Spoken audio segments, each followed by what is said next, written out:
Hello everyone and welcome back. I am the casting Hydrolist VP Nursky coming to you guys with patch 1.3.3 patch notes. And before we start, I'd just like to say that I'm extremely excited today as I have hit 100 subscribers. So thank you to everybody who subscribes to my YouTube. If you haven't subscribed to it yet and you are watching this video, please subscribe. I have lots of absolutely amazing things coming for you guys in the future. A lot of VP Gamers exclusive content. Our VP Pro Team is going to be heading to MLG Columbus heading up here. So our newly formed Pro Team has some great players on it. Some of them that you might recognize would be like J-Mag from the 12 Weeks with the Pros with Mr. Bitter. J-Mag was on there quite a bit. Lots of other excellent players. Frisky is one of the top Grandmasters players in North America. Also some other very good players on there. Cry, Chance, Suppy, Dopa, the list goes on. Didn't list them all. Sorry for any of the VP pros out there who did not get their name mentioned. But time is precious and time is short, so we're going to get into these patch changes because that is what you guys are here to see. So first off, starting with some of the general things, the default hotkey to toggle in-game music on and off has been reverted to its hotkey prior to patch 1.3.0. The hotkey to display APM in the observer stat panel has been changed as a result, so that's not a real big deal, just a little minor change. Going into what you guys really care about, which is the balance changes. The Protoss Archon is now a massive unit and now has had its range increased from 2 to 3. So to look at the range increase first, we're going to send this Archon in here to attack these Marines. You're going to see he does attack quite a bit sooner than he used to attack. Should easily mow down these 5 Marines before he actually runs out of shields. Look at that.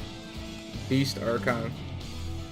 Another thing to take into consideration that a lot of Protoss are happy about indeed is the fact that since the Archon is massive, Marauders with concussive shells will have a lot harder time kiting them. I'm going to show this off to you guys right now. So as you can see, he can't actually kite very well. He can stim and try and kite, but the Archon still actually can't catch up to Marauder and kill him. Another big change is the research for warp gate time has increased from 140 on the cybernetics core to 160. It researches instantly on this map, so you won't actually see it here. But it has been increased by 20 seconds. That is in relation to the in-game timer, so it will now take 20 additional seconds for the warp gate research to complete. Sentry train time decreased from 42 to 37, so out of a regular gateway, it'll now only take 37 seconds to build a sentry. But out of your warp gates, the cooldown will remain the same, and it will still only take 5 seconds to warp the sentry in. So no change once you research warp gate, but before warp gate, getting a sentry out will be a little bit quicker. That will help against the 4 warp gate, as a lot of these changes were aimed at helping against 4 warp gate. And now to show you the pylon change. This cannon, prior to patch 1.3.3, would have been powered, but they have changed the radius on the pylon. So as you can see, this cannon is no longer powered, as normally this pylon radius would have been out to about the edge of this cannon, but now it no longer is. Cannot power the cannon. Core cannon is unpowered. So now moving on to the Terran changers. One of the bigger changes is the bunker salvage has been reduced. It is now going to only be returning 75% of its minerals instead of the salvage returning 100% of its minerals. So this is for anything you salvage though, so whether it's a bunker or something else, I'm not sure what else you would actually be salvaging in the game. But regardless of that, anything you salvage will now only return 75% of its mineral and or gas value. So salvage still does take 5 seconds to finish, as always. So no change in the actual duration to salvage. It's just going to not return as many minerals as it used to. Another big change is that the Ghost has been changed from 150 to now being 200. So they went down 50 on the gas and up 50 on the minerals. This should work out for Terran well. Terran does tend to have an easier time getting minerals, so it'll be a little less gas heavy to get Ghosts. So when you are on less bases than your opponent, getting Ghosts out will still be a little bit easier, a little bit less gas intensive, so that could make a difference in battles. I don't see it making a huge difference, but is a difference nonetheless. Next change that we have is the Thor. The Thor has had its energy returned. This was a balance issue in Blizzard's eyes against Protoss, that Terran using mech and the cooldown on the strike cannons was an issue. So what they have decided to do is that now the 250mm strike cannon no longer has a cooldown and instead uses 150 energy. Thors will be starting with 50 energy. What this means against Protoss though is feedback is back. So as you can see, as I move this Templar over here, I'm going to feed back this Thor. Thor dies. Thor had a 200 health left, half of its health. Its energy kills half its health. So Templar are going to be extremely effective now with feedback against Thors. Once again, going to do a lot of damage to Thors. Don't know if that will make it impossible for Terran to go mech against Protoss or not, but definitely will make it considerably harder for that to be as strong. Moving on to the rest of the balance changes for the Zerg. The Infestor has had its move speed changed from 2.5 to 2.25. That is the same speed as a non-speed Roach, so they will no longer get ahead of a non-speed Roach. And Roach's wisp speed, as you can see here with this example, will now actually move quite considerably faster than the Infestor. It's debatable whether this is a buff or a nerf for the Infestor unit. Some people would say it's a buff because now the Infestors, when you have, you know, a drag box large group where you have them all on one unit group, will no longer get ahead of your army when heading into an attack. They will now trail behind your army, so some people think that's a buff.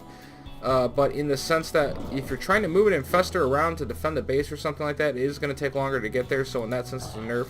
So kind of a little bit from column A, a little bit from column B, all just kind of depends on your perspective and which you might have been having issues with, if at all.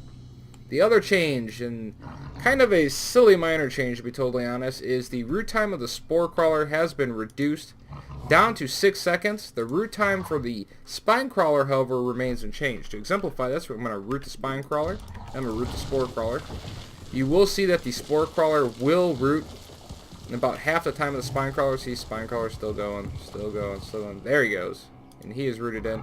I don't think this will massively change any matchups or anything like that. I suppose the Spore Crawlers are placed in the wrong position, or if you need to move them to a new base for some reason or another, it'll be a little bit of a buff. It'll be a little bit nicer for Zerg units and players, but overall not the hugest change. Going to bug fixes, one of the bug fixes is actually a pretty huge change, and that is that the Ghost EMP has been changed to where now the Ghost can EMP successively in the same location twice extremely quickly. To show you this, I'm going to EMP this High Templar over here. Now, as you would think back to, when patch 1.3.0 came out, it was changed that the EMP would only take away 100 energy. So if you EMP'd or wanted to EMP in the same location twice quickly, you weren't able to do it, which was a bug, but now you will indeed be able to do that once again. I'm going to show you guys that here. There you go, 2 quick EMPs. Actually, a second one barely missed the Templar. Who'd have thought? He pushed out of the way just before it got there. But if you EMP fast enough, you can actually EMP on top of Templars successfully, very quickly now, and get rid of all their energy. I just messed it up right there, just for you guys when you're going to be seeing it. Some other bug fixes that are a little more minor. They fixed an issue that allowed players to stack air units when issuing a queued stop command before the units reach the end of their patrol. That change is just going back to trying to get rid of the Viking flower so people can count your units easier. Still kind of a minor change, not the biggest deal. They also fixed an issue where unplugging your USB headset while another player was talking to you could cause a crash. So apparently if you're sitting there chatting with somebody in game, then you unplug your USB headset, you just crash out of the game. So I guess a good bug fix, but a kind of odd bug fix to say the least. The last couple of bug fixes that they took care of fixed an issue where the APM statistic could be artificially inflated. That's another thing that's kind of like a who cares thing. It's like, okay, you can't artificially inflate your APM. Okay, won't affect gameplay. Fixed an issue where the 3D portraits were not animating smoothly at slow game speed. So like this nifty little 3D portrait here where this ghost is looking around and stuff, I guess wasn't very smooth on slow game speed. Don't think most people would have even noticed. They also fixed an issue where when viewing a replay, no text message was displayed when a player left the game. A good example of this would be MLG Dallas just recently when Idra leaves the game versus Huck to the hallucinations. A lot of people saw that, and people didn't even realize that he left right away because I don't believe in that one. I believe it was that video. I could be wrong, but I believe it was in that video. It doesn't say Idra left the game. It's just he's gone. Another thing to take into consideration, and the last of the 2 bug fixes, it fixed an issue where when viewing... Oh, my bad, I just said that one. So the last bug change, sorry about that guys, is the Taiwanese hotkey display to hide the game UI while in observer mode now works correctly. So you can hide the UI at the bottom correctly now with the Taiwanese version. So all those poor Taiwanese people who are having trouble hiding their UI can do it now. Awesome. So bug fixes, the big one was the ghost change. That'll actually affect gameplay. Most of the other bug fixes are pretty much insignificant and aesthetic in nature. Lots of balance changes. Protoss are probably going to be love-hating the Protoss changes. I mean, it will definitely make doing stuff like 3 gates against 4 warp gates or 3 gate robo against 4 warp gates a lot more viable, especially with the pylon decreased radius and the warp gate research time change. So 4 gate solved, not solved, hard to tell how that's going to actually pan out. We'll have to wait and see how the metagame develops. But anyways, for now, this is going to be VP Nursky saying peace easy for now, guys. Please subscribe to my channel. Awesome to have 100 subscribers. Could not be more excited about that, guys. So thank you very much. I'll see you guys next time.